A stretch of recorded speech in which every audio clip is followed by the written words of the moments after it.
Okay, Assalamualaikum dan selamat pagi semua. Macam mana hari ni? Okay? Dah ada yang makan ke? Dah. Ada yang belum. Okay, bagi yang belum tu kita tunggu habis kelas ni kita pergi breakfast Okay, untuk yang dah makan tu cikgu cakap baguslah. Memang bagus pun untuk kita sarapan dulu sebelum kita start kelas. Okay, kat depan skrin ni kamu semua nampak cikgu ada letak gambar apa ni? GIF untuk rainbow star. Okay, cikgu present dulu ya, baru nampak besar sikit. Okay, sekejap ya.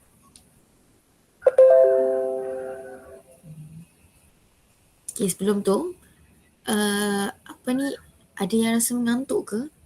Okay, bagi siapa-siapa yang rasa mengantuk tu, ataupun rasa macam lapar ke apa, cikgu benarkan untuk gerak. Okay, untuk buat senaman-senaman dulu ke, senaman-senaman kecil lah orang kata. So, okay, semua nampak, betul tak? Okay, sekejap ya, cikgu tunjuk balik. Aku tanya balik lah.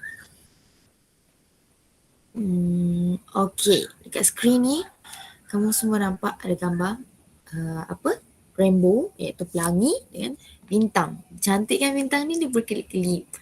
Yang ni pula rainbow ni dengan air yang bergerak, nampak cantik kan? Okay, cikgu nak tanya, siapa pernah tengok pelangi? Oh, ada yang pernah. Okay, ada yang tak? Tak ada kan? Semua pernah kan? So, semua pernah tu, cikgu nak tanya, pelangi ada berapa warna? Okay, ada 7. Okay, ada 7. Okay, siapa kan cikgu? Apa warna dia? Oh, okay. Sekejap. Cikgu bagi masa dulu lah untuk kamu semua fikir. Oh, okay, warna merah. Okay, lepas tu? Warna apa lagi? Warna betul ke warna kuning? Warna biru? Betul ke susunan dia warna biru? Okay, cuba teka lagi. Warna merah. Dan warna orange. Ataupun kita panggil jingga. Okay. Warna kuning. Lepas tu?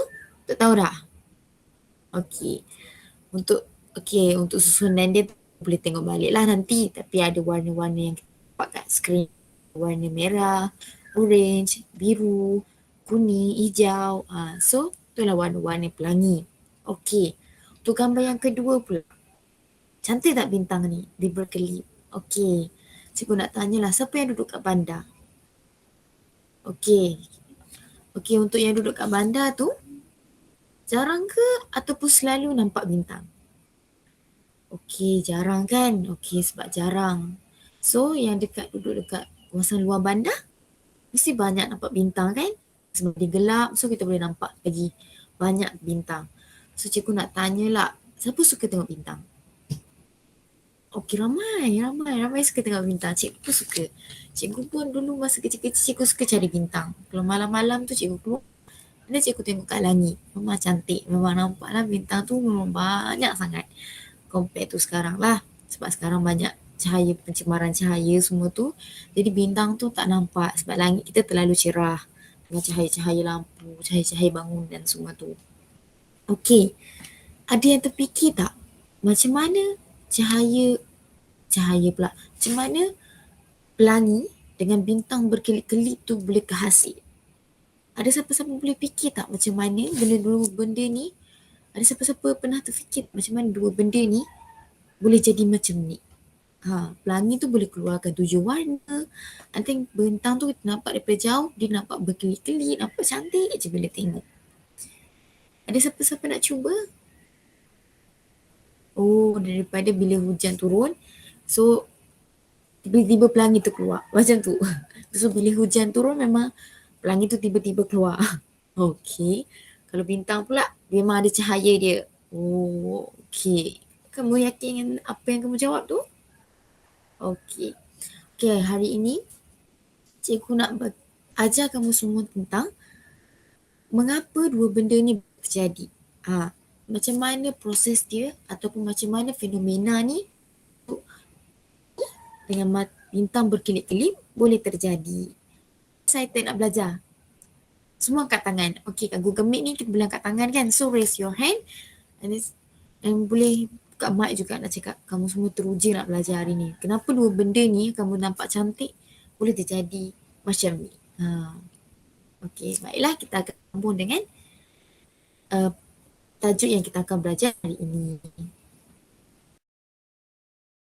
Jadi hari ini kita akan mempelajari satu topik yang agak besar, iaitu topik cahaya. Jadi topik cahaya ni merupakan satu bab yang terakhirlah dalam fizik tingkatan 4 ni, iaitu bab 6. Kita buang masa. Hari ini apa yang anda akan dapat di akhir pembelajaran adalah awak semua akan memahami fenomena pembiasan cahaya. Apa tu pembiasan cahaya? Okay, nanti cikgu akan terangkan dengan lebih lanjut. Kemudian anda juga boleh mendefinisikan maksud indeks biasan ataupun simbol N. Okey, kemudian yang ketiga anda akan membandingkan indeks biasan bagi bahan-bahan yang berbeza seperti air, kaca dan juga udara. Yang keempat, anda semua boleh menghubung kaitkan indeks biasan dan ketupatan optik bahan tersebut. Kelima, anda boleh mengetahui sudut biasan, sudut tuju dan garis normal bertemu pada satu titik. Mesti awak rasa macam, apa ni? Tak faham ni, apa garis normal ni semua. Okey, nanti kita akan tengok. Kemudian yang terakhir sekali, anda boleh menggambarkan hubungan sudut tuju dan juga sudut biasan yang melalui sempadan antara dua medium yang berbeza melalui hukum Snell. Hukum Snell ni bukan hukum siput Okey, so tanpa membuang masa, kita akan tengok subtopik yang pertama. 6.1.1 memerihalkan fenomena pembiasan cahaya. Okey, fenomena pembiasan cahaya ini sangat dekat dengan persekitaran kita semua. Di mana fenomena ini boleh kita lihat melalui kita melihat objek ke dalam air. Okey. Di sini saya sertakan satu gambar aja yang mana kita boleh lihat fenomena berlakunya pembiasan cahaya. Okey, di dalam gambar raja ini, sebatang pelsa dimasukkan ke dalam sebuah bekas yang berisi air dan kita boleh lihat pelsa itu macam kedudukannya berbeza daripada di dalam air berbanding di luar air. Dan di sinilah menunjukkan berlakunya fenomena pembiasan cahaya kerana perbezaan ketupatan antara dua medium menyebabkan pensel itu berada pada kedudukan yang berbeza di dalam dua medium tersebut. Okey, pembiasan berlaku disebabkan oleh halaju cahaya apabila merambat ke medium yang berlainan ketupatan optik. Ketupatan optik tidak sama dengan ketupatan yang didefinisikan sebagai jisim per unit isi padu. Apabila ketupatan optik meningkat, nilai indeks biasan juga akan bertambah. Maka pembiasan itu berlaku lebih tinggi. Apakah itu nilai indeks biasan? Okay, mari kita lihat pada topik 6.1.2 iaitu menerangkan indeks biasan yang diwakili oleh N. Indeks biasan menentukan darjah pembegokan alur cahaya apabila cahaya merambat dari vacuum ke sesuatu medium. Oleh itu, dapat didefinisikan bahawa indeks biasan sebagai nisbah laju di dalam vacuum kepada laju cahaya di dalam medium. Ini adalah formula untuk indeks biasan, iaitu bersamaan laju cahaya dalam vacuum yang diwakili oleh C bahagi dengan laju cahaya dalam medium yang diwakili oleh V. Nota tambahan untuk pelajar, C iaitu laju cahaya dalam vacuum telah ditetapkan oleh seluruh saintis dalam fizik ini, iaitu 3.0 kali dengan 10.8 meter per saat. Mari kita lihat latihan untuk indeks biasan. Soalannya adalah kelajuan cahaya di dalam sebutir belian ialah 1.2 kali dengan 10.8 meter per saat. Jika kelajuan cahaya di dalam vacuum ialah 3.0 kali dengan 10 kuasa 8 meter per saat, hitungkan indeks biasan belian tersebut.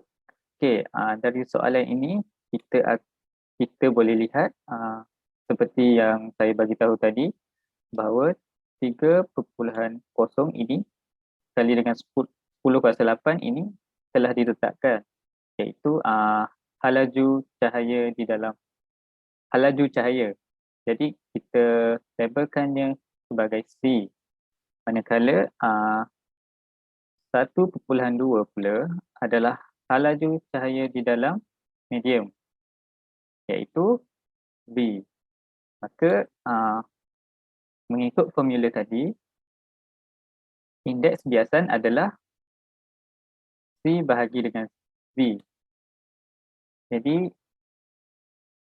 kiraan untuk soalan tersebut adalah C bahagi dengan V bersamaan kita ganti nilai C dan V 3.0 kali dengan 10 kuasa 8 bahagi dengan 1.2 kali dengan 10 kuasa 2, maka kita akan dapat nilai indeks biasan di dalam belian itu adalah 2.5. Okey, seterusnya. Jadi untuk subtopik terakhir pada hari ini, kita akan mempelajari bagaimana kita mengkonsepsikan hukum Snell. Apa tu hukum Snell sebenarnya? Jadi hukum Snell ini merupakan satu rumus yang kita gunakan untuk menghubungkaitkan sudut tuju dan juga pembiasan apabila satu cahaya dia bergerak melalui dua medium yang berlainan ketepatan ataupun indeks biasanya itu sendiri. Jadi contoh, satu cahaya ni melalui udara, kemudian dia akan bertemu dekat sini, ini kaca.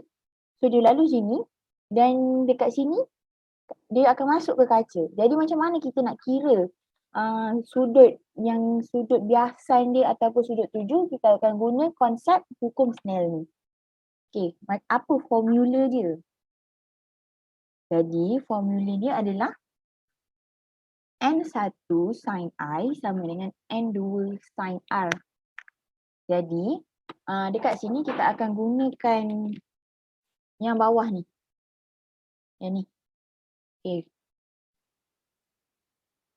Jadi yang mana N1 merupakan indeks biasan medium 1, N2 indeks biasan medium 2 dan I ni sudut tuju untuk medium 1, R pula sudut biasan bagi medium 2. Okey. Seterusnya, nampak tak kat sini? Yang ni atas ni udara kan? Yang warna putih ni udara. Jadi ini medium 1. Medium 1. Yang ini kaca. Kaca ni medium 2. Jadi macam mana kita nak tahu sudut tuju dan juga sudut biasan?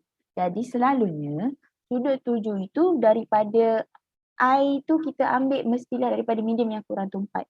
Okay, macam mana kita nak tahu pula medium ketumpatan satu benda ni, satu objek ni?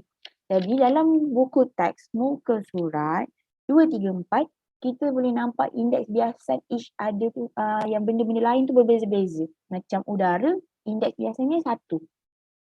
Okey, jadi I ni adalah theta 1. Ni ialah I. Dan bila bila cahaya tu melanggar ni titik normal ni dia akan melencong kan ke dalam. So inilah sudut biasan iaitu theta 2 ataupun kita panggil R. Okey. Jadi macam mana? Macam saya yakin awak semua macam kurang nampak lagi apa yang saya nak cuba jelaskan. Jadi saya ada satu latihan untuk awak semua tengok macam mana untuk kita aplikasikan hukum Snell ni dalam latihannya lah. Okay, jadi ni latihan dia. Okay, dia kata indeks biasan kaca ialah 1.5.4. Jadi N2 sama dengan 1.5. Sorry. 1.5.4. Okay. Jadi kita tengok cahaya ni dia lalu mana dulu? Dia lalu udara dulu. Macam saya cakap, udara ni indeks dia fix iaitu 1. Jadi N1 sama dengan 1. Jadi dia nak apa? Sudut 7. Sudut 7 tu yang mana? Yang ini ke yang ini? Okay. Sudut 7 adalah sudut yang between cahaya dan juga sudut garis normal yang titik-titik ni. Garis titik-titik ni. Okay. So sudut 7, so kita nak cari yang ni X. Okay. Jadi macam mana kita nak tengok, nak cari sudut 7 ni, kita akan guna hukum Snell. So kita akan buat jawapan kat sebelah. Okay. So apa formula hukum Snell tadi? Iaitu N2 bahagi N1 sama dengan sin I bahagi sin R. Okey, apa tadi N2 kita? N2 iaitu indeks biasanya lebih tu 4 lah, iaitu kaca. Kaca 1.54 dan udara 1. Jadi kita tulis kat sini 1.54 bahagi 1. Jadi kita nak cari I itulah kan. Kita nak cari sudut 7. I tu sudut 7, R tu sudut biasa. Jadi kita tak tahu I ni apa. Kita tulis je sin I bahagi sin R. Apa R kita ni? Okay, R kita iaitu 32 ni. Yang ni tahu. Yang ni bukan kita kena ambil sudut yang kena dengan garis normal tu. Iaitu 32. So R kita 32. 32. Jadi kita bawa ke sana 1.54 bagi dengan sin 32 sama dengan sin I. Okay. Jadi sin I sama dengan 0.82. Jadi carilah I. Iaitu I sama dengan sin negatif 10.82 sama dengan berapa? 54.7 sudut dia. Jadi sudut biasa sudut 7 kita ialah 54.7.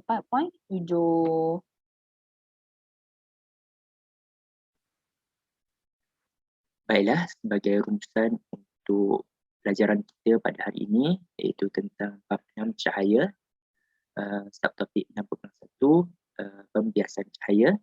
Hari ini kita belajar tentang dua perkara iaitu indeks biasan dan juga hukum Snell. So bagi indeks biasan diwakili dengan huruf N dan boleh dicari dengan formula N bersamaan laju cahaya dalam vacuum per laju cahaya dalam medium iaitu C per P. Manakala untuk hukum Snell kita belajar satu formula baru iaitu N1 sin theta 1 bersamaan dengan N2 sin theta 2. Iaitu N1 dan N2 merupakan indeks biasan dalam medium. Manakala theta 1 merupakan sudut 7 dalam medium 1 dan manakala theta 2 merupakan sudut biasan dalam medium 2.